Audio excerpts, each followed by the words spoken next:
Oh, hi. Hello, you wonderful listeners.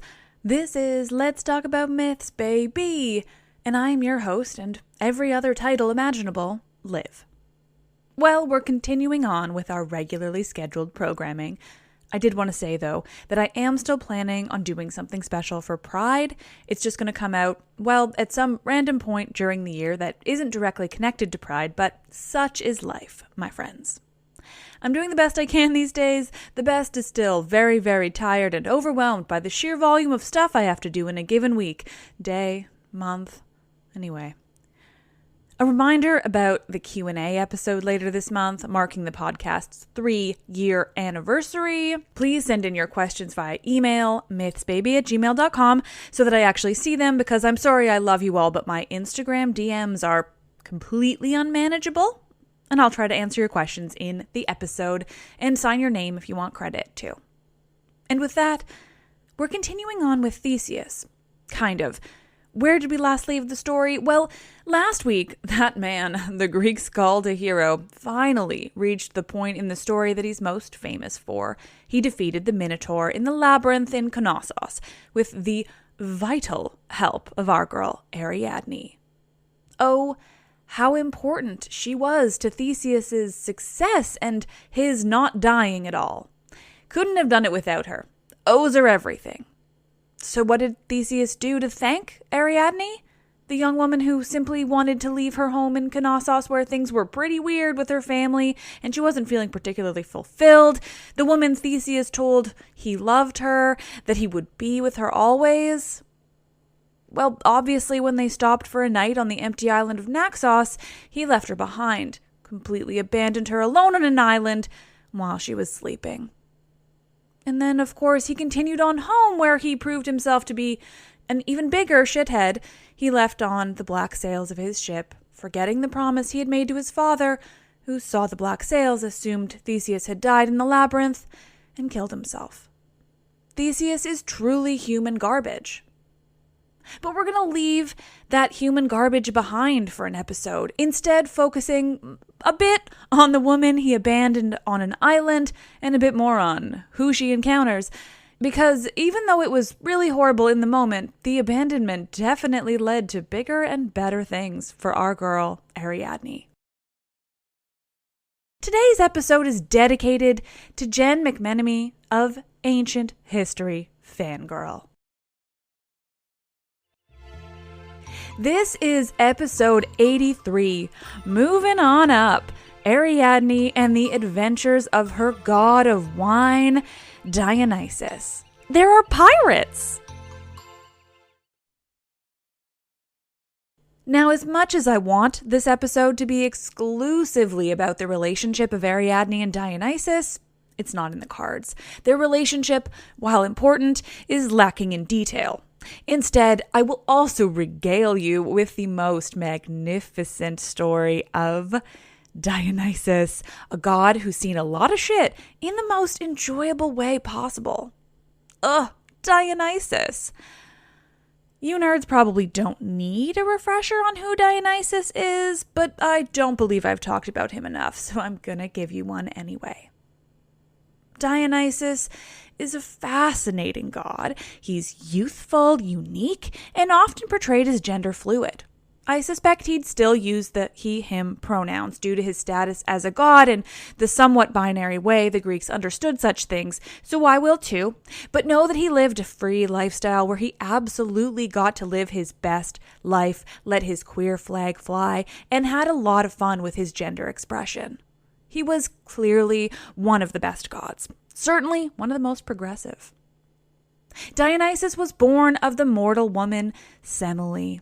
This in itself is a fascinating quality of his.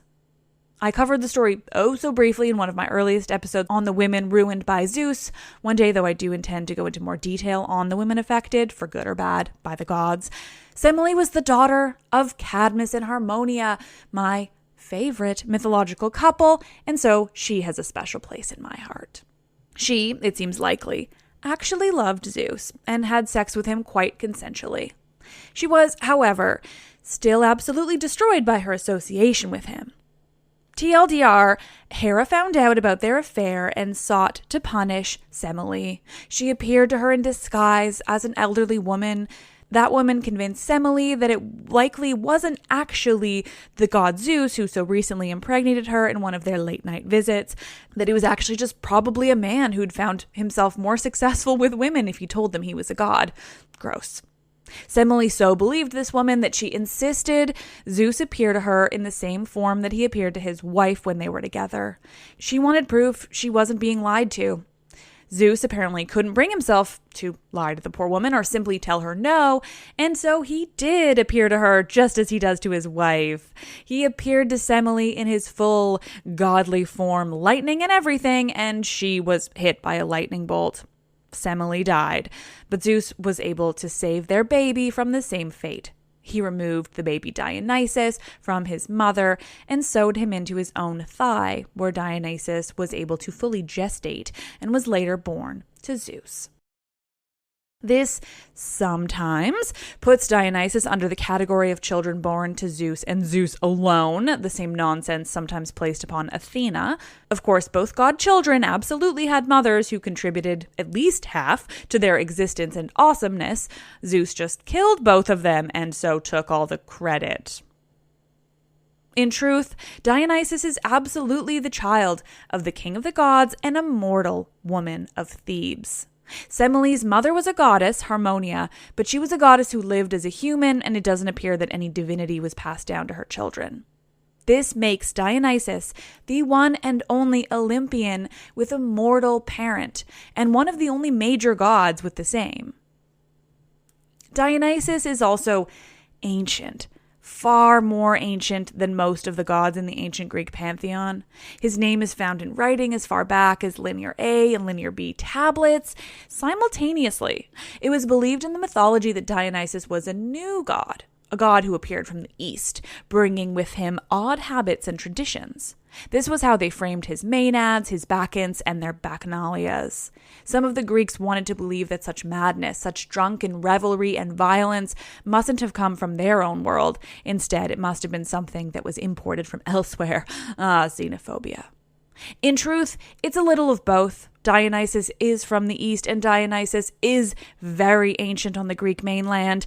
They just shared him in sort of a very interesting way that I haven't dove too deeply into. Still, Dionysus was one of the most important gods of their whole world. He was a god of the people, a god of wine, of theater, of revelry. Dionysus was the fun god, the party god, the god of good times. Dionysus was the god people could really identify with. Dionysus likes wine. I like wine.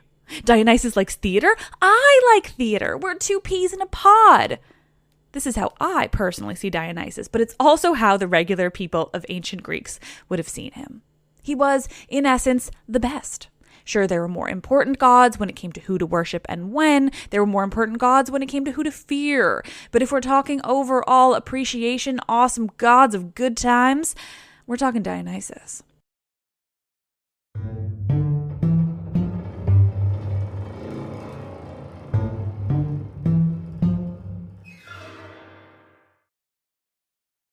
It's Dionysus, the good times god, who appears to Ariadne as she sits alone, heartbroken, on the island of Naxos.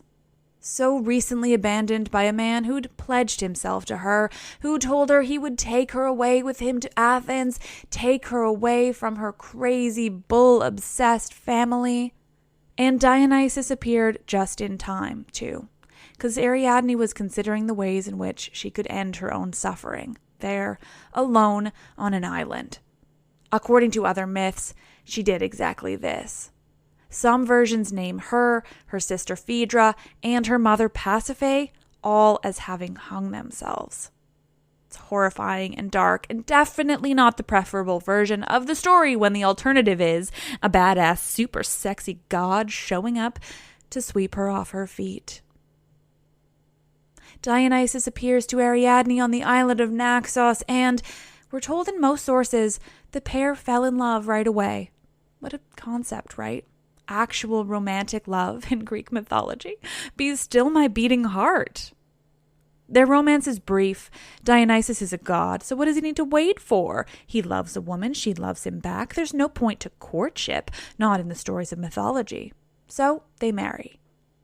Dionysus, this god with a mortal mother, marries a mortal herself. Truly a man of the people.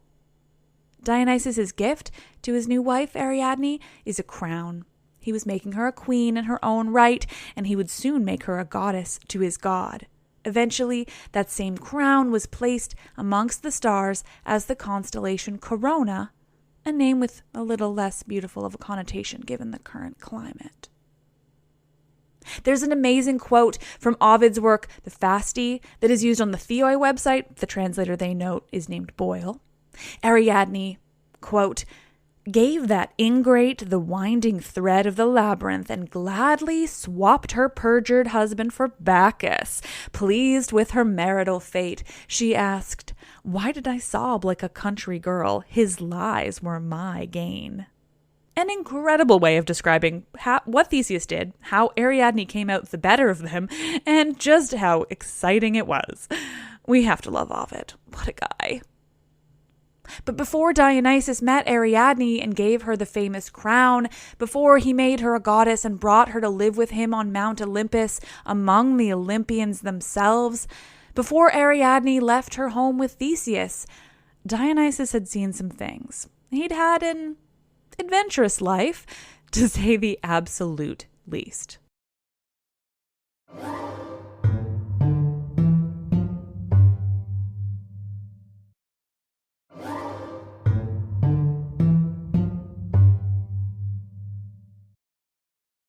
The story of Dionysus, his most exciting and entertaining story, comes from the Homeric hymn to Dionysus, and this makes it old as fuck.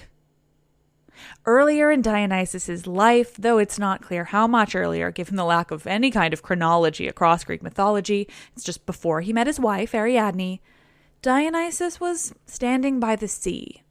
It's always said that he was near Naxos, so perhaps it wants to correspond to him later coming across Ariadne. The number of variations and details of this story that exist, my God. Dionysus stood at the edge of the sea, a vision of a god. He had luscious, dark hair, his eyes were dark and intense, he wore purple robes draped over his muscular, godly self. Purple is an important color, a royal color. Dionysus stood on the edge of that sea, and he was spotted from that same sea. A ship of pirates wasn't far offshore, and they saw Dionysus. They saw a man they couldn't have known was a god. No, he simply looked rich. That's what the pirates wanted. They are pirates after all. Pirates of the Tyrrhenian Sea, the sea off the west of Italy. The Tyrrhenian pirates spotted this rich-looking man standing so close to the shore, and before Dionysus could do anything, they landed and bundled him off, kidnapping the god of wine and revelry and bringing him upon their ship quite unceremoniously. Yes, Dionysus was kidnapped by pirates. But still, he was the god Dionysus. The pirates got Dionysus on their ship and immediately worked to tie him up with ropes and intricate knots. Intricate knots that, of course, the pirates were used to having great success with. They weren't amateur pirates. These were experienced dudes. They tried to tie Dionysus up, but as soon as they'd secured the knots, the rope simply fell off him. The knots came undone, all of their own accord, falling to the deck of the ship, almost like magic. Almost like they'd kidnapped an Olympian god. As the ropes fell around Dionysus, he simply looked on at the pirates, a smile plastered across his face. He was proud of himself. He knew how they must have been panicking, and he was really quite amused by the whole situation. Imagine mortals kidnapping a god. This is when one of the other pirates realized what was going on. He was at the helm of the ship, so he wasn't involved in the kidnapping of Dionysus in the first place. Immediately, this helmsman realizes that this is no man, he is a god. He calls to his fellow pirates, saying exactly that. He wonders aloud which god this man could be. Is it Zeus himself, or perhaps Apollo, maybe Poseidon? Release him, he calls to his pals. Put him back on shore this moment, and try not to anger him any further. Who knows what he could do to us if we anger him? This very smart pirate announces. It's unclear how he figures the god isn't already pretty angry with being bundled onto a ship in a full-blown attempted kidnapping. But the captain of this ship disagrees with this very, very smart helmsman. He orders the rest of the pirates not to return Dionysus, a god, to land and instead to continue on. He believes that the god they'd kidnapped must have been headed to Egypt or Cyprus, and that eventually he'll just give in to them and reveal where all his wealth and all his family's wealth is for them to steal. This was not a good idea.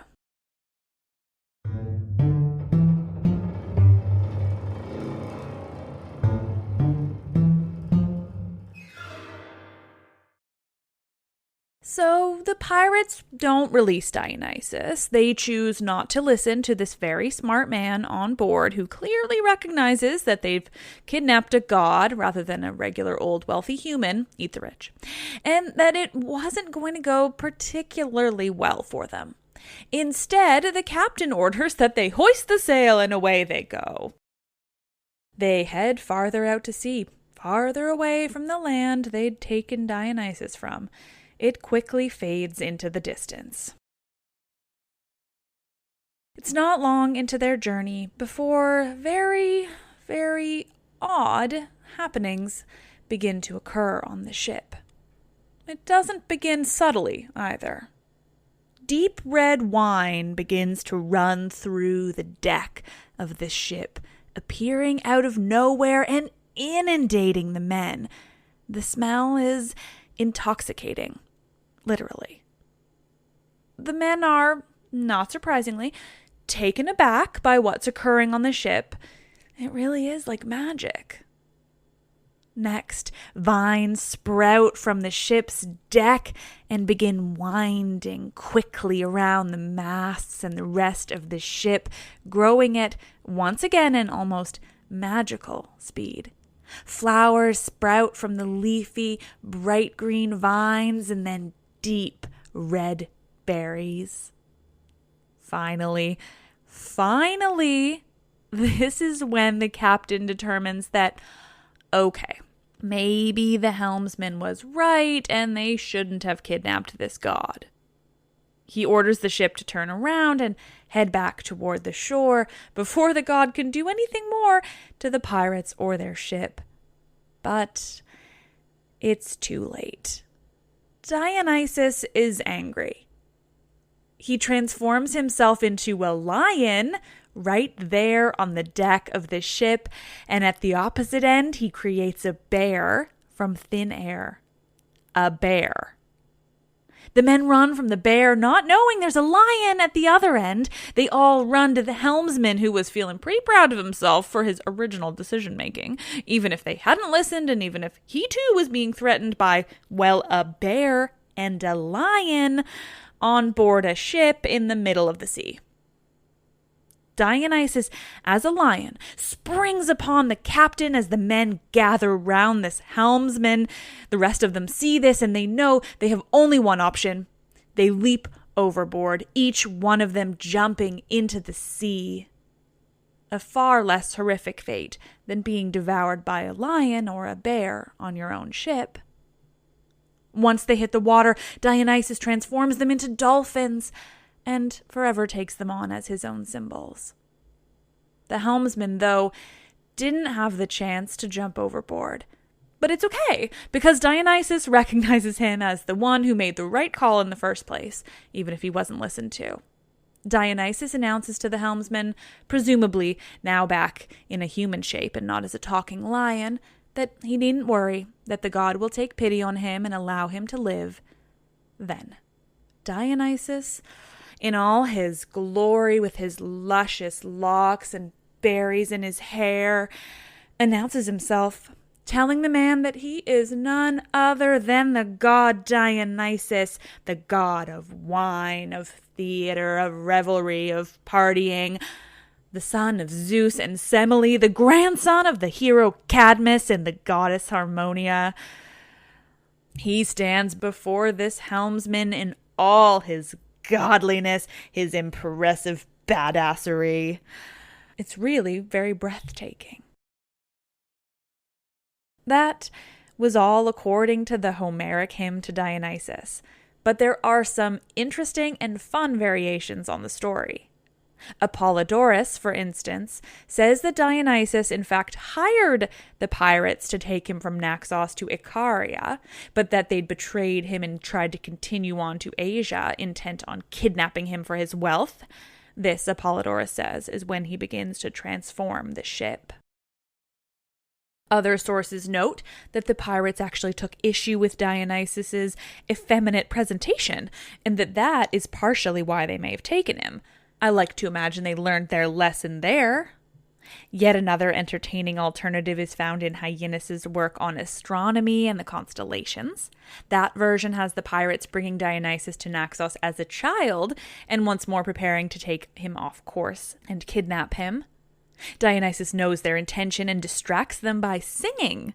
The pirates are so taken by this child god singing that they get caught up in their dancing and they throw themselves overboard and once more are transformed into dolphins. One of them, according to Hyginus, is later placed in the sky as the constellation Delphinus. My man Ovid, meanwhile in Metamorphoses, places Dionysus' time with the pirates as taking place right before he arrives back in Thebes. You remember that story. A man named Pentheus is torn into pieces by his own mother, who carries his head back to town with pride, thinking she's killed a lion. There's a 2-part episode on it from the end of last year. Highly recommend. According to Ovid, Pentheus, king of Thebes, before being torn apart, is brought news that Dionysus has arrived in Thebes, that this man, who's purporting to be both a god and the son of Semele and Zeus, Semele, of course, is Pentheus's own aunt. Pentheus is furious at this news, it's affecting his city, but he also just doesn't want to believe in this so-called new god. Of course, he's not new at all, like I told you. But in this story, he's presented as being new, fresh, and foreign, and therefore concerning. Pentheus's men bring him news of Dionysus' arrival. With him, they bring one of the pirates, the only man they've captured throughout this still mysterious ordeal. This pirate, Achates, tells his story. It begins much the same as the earlier. Dionysus hired the pirates rather than was kidnapped. But of course from there, this is Ovid, which is why I'm sharing it with you to begin with. Because according to Ovid, Dionysus is far, far more showy in his reveal of himself as a god to these pirates. He appears to the men with garlands of grapevines in his hair, everything you want the god of wine to look like and more. With him, he not only has a bear, nor does he simply turn himself into a lion. Nope. He's got tigers and lynxes, spotted panthers, and all are phantoms, too, but no less deadly than if they were real.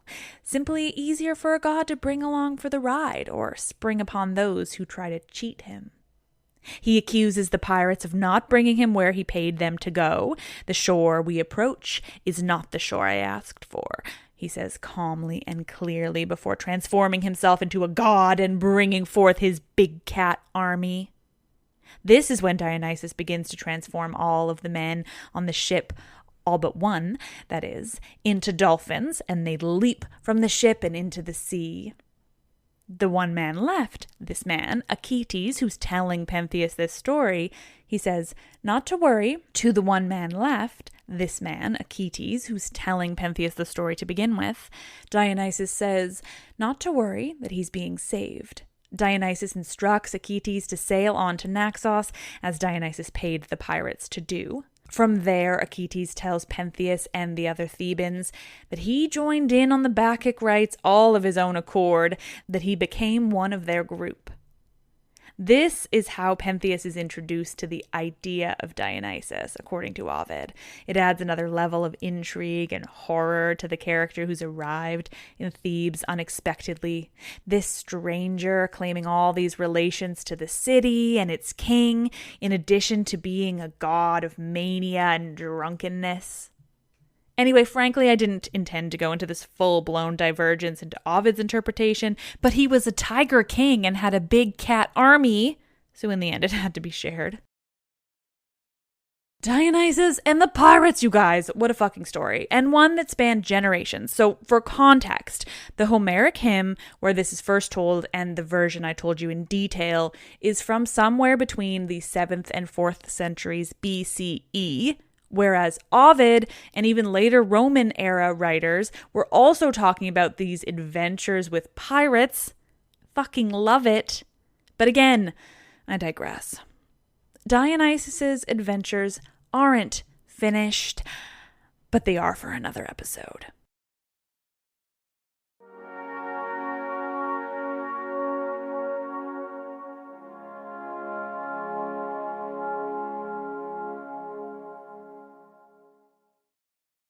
Oh, you magnificent nerds. Thank you all for listening. As always, I would greatly appreciate it if you would rate, review, subscribe to the podcast. It helps me immensely, and I live to read your awesome reviews. It's been a minute, so let me mention again that I have a Patreon too. You can find it on Patreon or on my website, mythsbaby.com, and there you could have access to a number of bonus episodes that have been released over the years. There are lots of different tiers, so you can find the right one for you. Please remember to submit a question to the Q&A if you've got one, and stay tuned for Friday's reading of the Iliad. You're all the best. I can't believe I've gotten to do this for 3 years. It's the coolest thing in the world, even if I'm very tired. Stay safe. Stay inside if you're in an Ariadne's crown disease hotspot. America. And wash your damn hands. Black Lives Matter, trans rights are human rights. I'm Liv, and I love this shit.